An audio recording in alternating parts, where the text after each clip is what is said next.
আমি খাদিজার সাথে অনেক খারাপ ব্যবহার করেছি। খাদিজা তুমি ক্লাস ড্রেস পরে আসো নাই কেন? বেয়াদব মেয়ে, আমার স্কুল ড্রেস ভেজা। বেয়াদব মেয়ে কোথাকার। আচ্ছা তোমরা বুঝতে পেরেছো?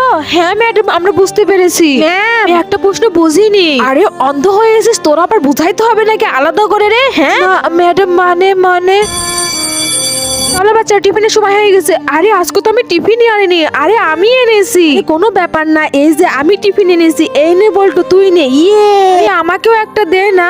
আচ্ছা এই নে তুই ধর। আরে ম্যাডামকে আমি টিফিনটা দিয়ে আসি তাড়াতাড়ি করে। আরে এখনো আমার লাঞ্চ আসলো না কেন? বন্ধুরা অন্যদের মতো আমি কসম দেব না। এই আল্লাহ লেখাটা যদি ভালো লেগে থাকে তাহলে ভিডিওটিকে লাইক এবং চ্যানেলটি সাবস্ক্রাইব করে দিও এবং কমেন্টে লিখে যাও আই লাভ ইউ আল্লাহ। ম্যাম এই যে নেন, আপনার জন্য আমি রোলস এনেছি। এই যে নেন খান ম্যাম। আরে আমি কি ছোট বাচ্চা যে আমি রোল খাবো? যা এখান থেকে। হ্যাঁ ম্যাম আমার লাঞ্চ চলে এসেছে, যাও এখান থেকে তুমি। চলে এসেছে খাবার দিতে। আরে কোনো ব্যাপার না, তুমি কাঁদো না।